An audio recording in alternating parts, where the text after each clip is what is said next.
Hello guys, welcome to my humble YouTube channel where I bring you fanfiction that will brighten your days. Before we start, a subscribe is greatly appreciated, and don't forget to leave a like and ring the bell icon so you won't miss exciting new fanfiction stories. True God in Another World, Tensura x Tbate, by Tempest_King_20. Chapter 3, Awakening. Alice, Louis and Pav. As a mother, I couldn't help but feel like the luckiest person in the world. I had not just one, but two beautiful babies who had filled my life with so much joy and laughter. As I looked down at Arthur and Rimuru, I couldn't help but marvel at their adorable appearance. They were both so unique in their own way. And I'm not saying this because I'm a doting mother, of course not. Rimuru had a head full of blue-silver hair and the most mesmerizing golden eyes. When he was born, we were all shocked and surprised, but it didn't take us long to realize that he must have inherited his stunning looks from one of our ancestors whom we had never met. Despite his quiet demeanor, Rimuru was more curious than any other baby I had ever seen. He was always reaching out to touch things and explore his surroundings.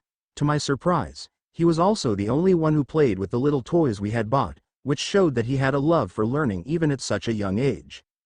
Arthur, on the other hand, had a head full of soft brown hair that looked like it had a mind of its own. Despite being just as quiet as Rimuru, Arthur had a maturity beyond his years. From an early age, he would avoid playing with toys and instead spend hours in the study room, poring over books and pretending to read. As a mother, I knew that I had to be firm with my boys despite their adorable appearance. I couldn't rely on my husband, Reynolds, to teach them proper behavior since he had a tendency to act like a child himself. I knew that if I didn't correct their behavior early, they could end up like their father. When they were just starting to crawl, my husband would play with them and even teach them how to fight, which was ridiculous, to say the least. I was so proud when my boys started crawling, but it also meant that I had to keep a closer eye on them. They were so curious about the world around them and would often spend hours exploring the study room. We had bought them plenty of toys, but they always seemed to prefer the books and papers in the room. It was strange, but it made me proud that they had a love of learning at such a young age. That, at least, was directly opposite of his father, seeing how Reynolds almost gravitates away from texts longer than the weekly newspaper. Looking at how excited they got when we went out to town, I decided to go shopping for food once every other day instead of twice a week. No, I told you, I'm not a doting mother. This is for their education of the outside world and for fresh food in the house. Yeah, haha. That's it. Although I wasn't expecting twins, I can't imagine my life without them right now. It was hard at first, but now they're the most important thing in my life, and I wish that peace would last forever. One of the most memorable moments in my life was when Art said, "Mama," for the first time. I was so excited that I forced him to say it again and again, just to make sure my ears weren't deceiving me. I could see the frustration on Ray's face as he tried to get Art to say, "Dada," which made me feel a little victorious. But my joy was short-lived when Rimuru also said, "Dada," soon after. In the end, they reversed roles, Art saying, "Dada," and Rimuru saying, "Mama." It was as if they had planned it, giving each other a knowing smile that only they could understand. To our relief, little Art and Ree never got sick, but oftentimes, I would find them sitting still on their butt while closing their eyes. At first, I thought they were having trouble relieving themselves, but after checking the first couple of times, that didn't seem to be the case. It turned out that they were just silently meditating, a practice Reynolds and I had never introduced them to. Yet they were so calm and collected, even at such a young age. It was amazing to see how they had developed a connection to themselves. It made me think that they were going to be incredibly introspective and thoughtful individuals as they grew up. It filled me with hope and pride to see how my boys were developing, and I couldn't wait to see what other surprises awaited us as they continued to grow. Rimuru Pav. A few days after that night, Arthur seemed to be a completely different person. The burden that had been weighing down on him had seemingly lifted, and he appeared much more relaxed and content. He was smiling more often, and his emotions were on full display, which was a welcome change. Meanwhile, I had been working tirelessly to strengthen my new body and familiarize myself with its capabilities. Adapting was something that had come naturally to me, but I knew that I still had a long way to go.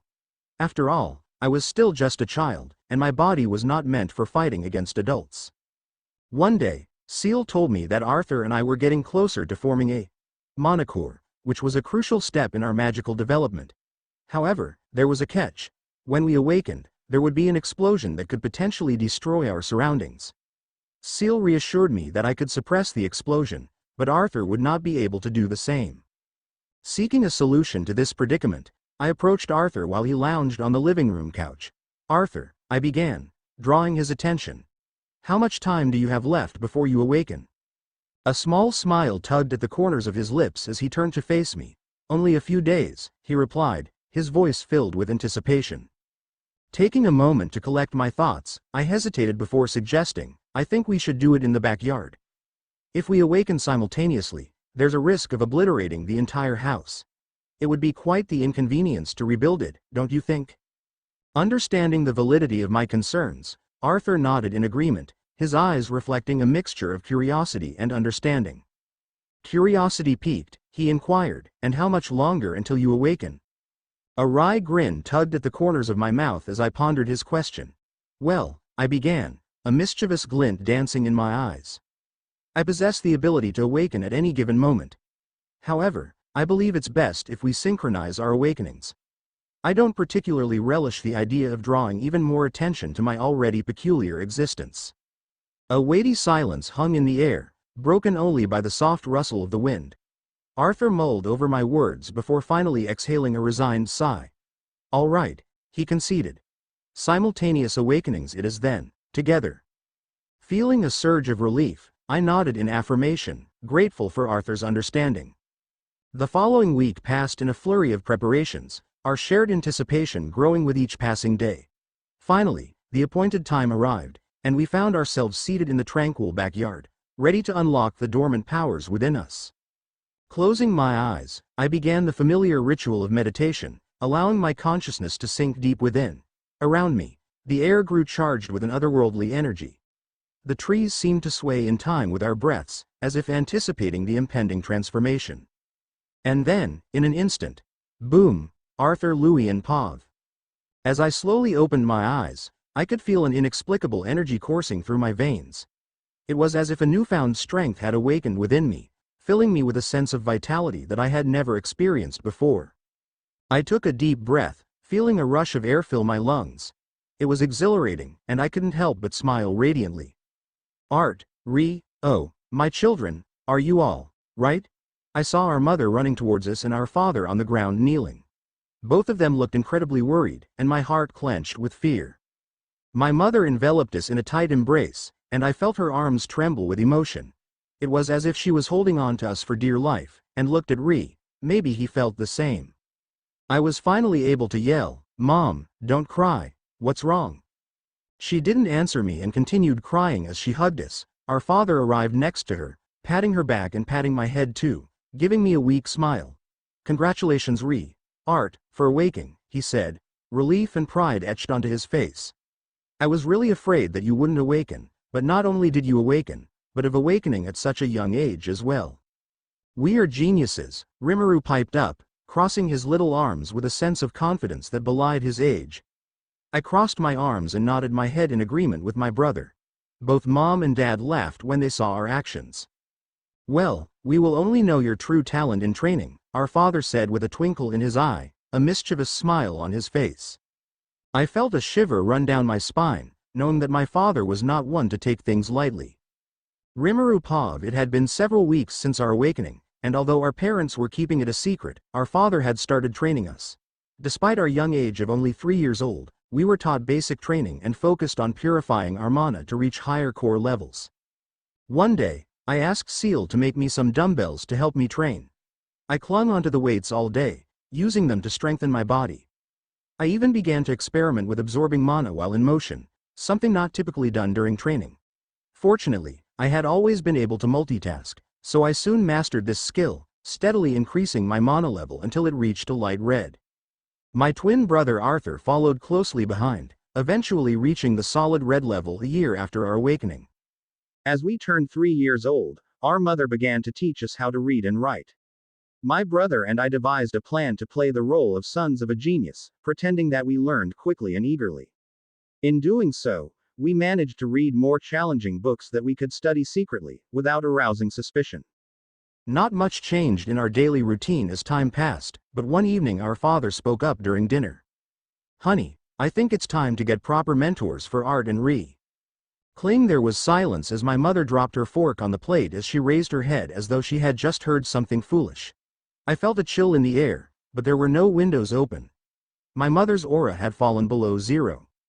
She stood up, pushed back her chair angrily, and placed her hands on the table. Reynolds. They're so young, she screamed, pointing her finger at him. You said if our sons were augmenters, you'd be able to teach them. I know, but that was before I found out that my kids are 1 in a million geniuses. All I do is hold them back, our father defended himself, looking at us proudly but with a hint of dissatisfaction in his blue eyes. When I watch them meditate, they seem so comfortable doing it, as if it comes naturally to them, he confessed. The argument went back and forth about whether we should develop our full potential or stay safe at home. My attention was on my meal when suddenly, both of my parents hit their hands on the table and looked at us. They hit their hands on the table and then looked at us. Ri, Art, you both have a say in this too, our father said. Would you both like to go to a big city and get a real teacher? Can't Mom and Dad come with us? Who said we'd go alone? Arthur questioned. After exchanging looks, my parents nodded, and my mother spoke up, a small smile on her face. I suppose we can do that. Finishing dinner quickly, we began to pack for the trip. However, we quickly realized the challenges that lay ahead. Living in the Middle Ages meant that transportation was limited and slow, and the journey to Xyrus City would take approximately 3 daunting weeks. As I packed my belongings, Arthur came in, inspecting my luggage. Won't you take your sword, Ri? He asked. Feeling foolish, I realized I had forgotten to pack my blade. I'll take it, I replied, grateful for Arthur's reminder. He nodded before packing everything he needed. Finishing his task, he stretched and yawned, then sat on his bed undulating with the shape of his body. He rolled around like a cat settling in before finally drifting off to sleep. Good night, he asserted with a yawn. After I finished packing my possessions, I sat on the bed and leaned back, enjoying the sensation of the soft bed on my back. I quickly dozed off, hoping we would have a safe and prosperous journey to the city.